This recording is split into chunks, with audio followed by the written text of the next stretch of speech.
Well, hello, friends. Mark Holmes here with my buddy Cowboy Joe Boo and, of course, Joe Bear in the house. And as always, I want to thank you guys for watching, commenting, subscribing, and being part of the Joe Boo Sports Report. You guys know it does not work without you guys. So thank you guys for being here. Let's get open for business here and let's wake up the football gods. Wake up, guys. All right, man. It is Saturday. Oh my God, it's the weekend, and I gotta go down the country and do some work. But at least Michael Anthony Fitness, he's going to be here. He's going to be live streaming the Dallas Defenders, Washington Defenders game later on this evening. So get your uh, XFL fix and stuff with him. You know, he's got time to go ahead and work on that. I got my hands full with everything that is the Dallas Cowboys, man. And I got to tell you, last night was great having Law Nation in the house. Law Nation, you know, came over, spent the night, left out about 3 o'clock this morning to catch that big old jetliner home. And hopefully he'll be landing sometime soon and getting back home to his wife and kids and things. And back to, of course, covering the Dallas Cowboys like we all do up in here. So we are 6 days, 7 hours, 43 minutes, and 49 seconds away from um, the closing of being able to tag players. Now, this time it's 4 o'clock on Thursday. It's very significant because of this. The NFLPA is voting and has until 11 o'clock that same Thursday night to come up with a final vote on whether or not to pass the CBA. Now, the reason why this is important is because currently, if there is no CBA pass, you can use two tags: franchise tag and transition tag. If it passes, you can only use one tag. Now, the clock is ticking for the Dallas Cowboys. We got a lot of free agents. Now, that clock doesn't mean that they can't still sign their free agents. They have basically till the 16th. The 16th is the beginning of legal tampering. That means me as an agent who's probably already touched bases with some teams can actually legally start talking to teams to say, hey, what kind of money what kind of money can we get from you guys, man? You know, my player, you know, he's itching to go ahead and play for you guys, but we also got other people that are interested. So you've already heard guys like Giovanni and Clowney who is interested in going to the Giants. The Giants are like, no way, no how at 22, $23 million a year. I'm still amazed that a guy who had 3 sacks last year and 35 in his career is looking at 22 to 23 million dollars. But see, that's where things go. You know, I think when 2 years from now we're going to look at D Law's contract and say, "Damn, that was pretty cheap." Remember, it was only $21 million for an edge rusher. Yeah, that's where things are headed as far as with this new CBA. We heard Orlando Scandrick, and I'm not sure where Orlando Scandrick got his numbers from, but he was saying projections he saw for this year coming up that once the CBA is passed, there'll be more money coming on this year's cap. Okay, um, $240 million for salary cap, so an additional $40 million. Don't quote me. I'm quoting Orlando Scandrick on that, and that's big because a lot of teams don't have a whole lot of money, and the NFL is really trying to force this down the player's throat, basically saying that, you know what, if you don't sign this deal, we're walking away from the table and you can pretty much count on a lockout. Well, a lot of these younger players who aren't the multi-millionaire players and things, bottom tier players, they're thinking that, I don't have any money saved. I can't deal with having to work stoppage. And so they're also looking and saying that the bottom tier for rookie salaries will go from 400 to 600,000. We'll have more revenue and stuff that'll be able to be shared around. So they're looking at the young guys, the lower tier guys, saying, "Nah, let's pass this thing. I'm not about trying to, be unemployed for any length of time. You older guys, you can go ahead and pick it. You can afford to do that. Me, I'm gonna vote for this thing. I'm good. I may not be around for 10 years career. I'm gonna take what I can get right now. And right now, taking this deal is the best thing for me short term.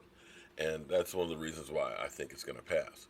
So, if that does pass, that means that the Cowboys can only tag one of the players. Now, it's conceivable that they tag nobody and they roll the dice and say, we're just going to get the deal done before the 16th so you don't hit the market.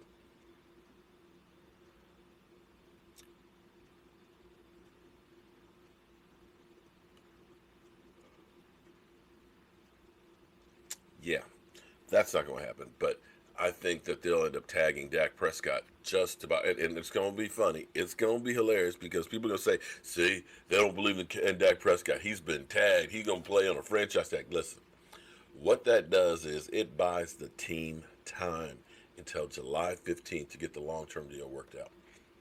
But the pressure would be on the Cowboys because I don't believe that Dak Prescott's going to come in and work out.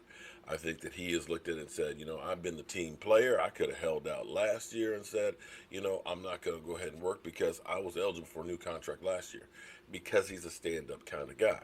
However, at some point you have to stand up for yourself because if people know, if you got a woman that knows that, you know what, I can do anything and you're going to be, whatever you say, dear. Yes, dear. I love you, dear. She's going to keep pushing the envelope until you finally say, yo, sit your ass down. I'm not taking this shit no more. We equal in this. We partners. Let's work this shit together where it's good for both of us. Is the response you'll get like, what? He didn't grow a pair. So that's where I think we are with that. Now, if you want to know something about your quarterback, a guy who's been the face of the franchise for 4 years, a guy who wasn't expected to be here in the role that he is, this guy who is the biggest bargain in football, when you think that Kirk Cousins has made 25 times the amount of money that Dak Prescott has. Yeah, let me say it again, 25 times. That Carson Wentz in one game made what Dak Prescott made all season. Yeah. Yeah, literally. That even Jacoby Brissett made 14 times more than Dak Prescott did last year. But be that as it may, Dak Prescott reached across the city there to the Dallas Renegades. To each one of those players, he got them a set of Beats Audio by Dre. And left this note, because they're getting ready to play the New York stinking Guardians. New York City, we don't like New York City. Welcome to Dallas. When it comes to rivalries, Dallas versus New York is notorious. Here's a little something to get you in the zone. It's time to make our city proud. Let's think about that for a second. One, there's no reason that he has to do this. This is an incredible gesture. This is a league that technically is kind of coming for you. If the NFL were to pick it, I can guarantee you that the NFL owners will call the XFL for those players to be scabs. You know that could happen. But to take and say, Dallas, our city, represent us, again, it's one of those things I tell you that is a rare quality now in football. Most players say, I'm an independent contractor. I get a 1099 at the end of the year that says dut dut dut. Doesn't say Dallas Cowboys. No, it says dut dut dut. I got to pay my own taxes. I got to do my own taxes and all that work and everything else. And it's just me.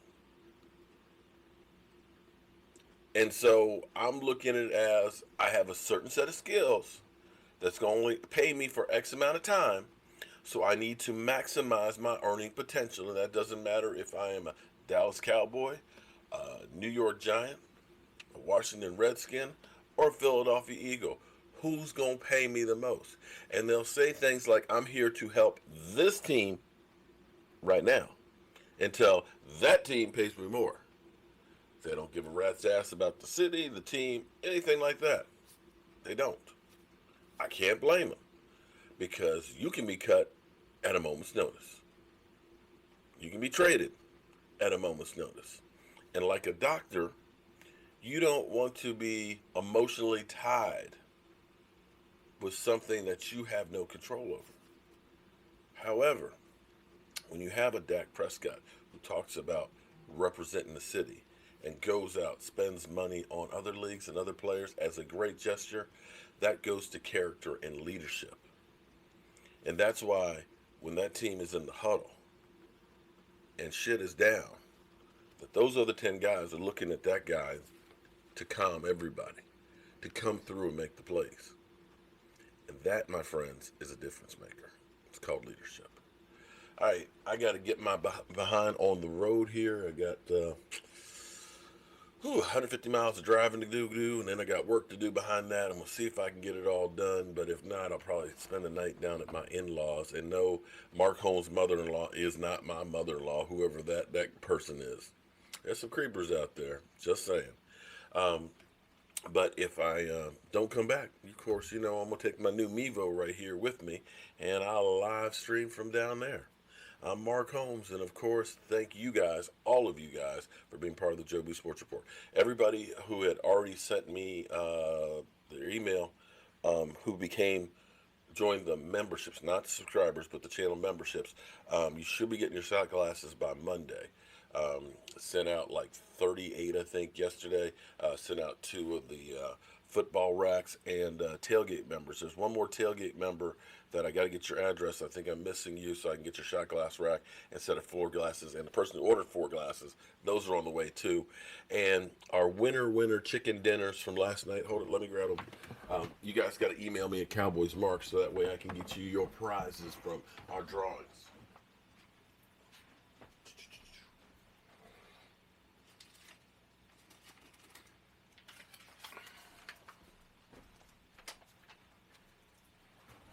Young Wilson won the bronze, one NFL 100 piece. So Young Wilson, Eric Freeman got the soft football, and Rob Collins ended up getting a set of 4 shot glasses. So thank everybody for all the support and everything else. And what we're going to do is we're going to continue this thing because I brought back a bunch of stuff from the Super Bowl.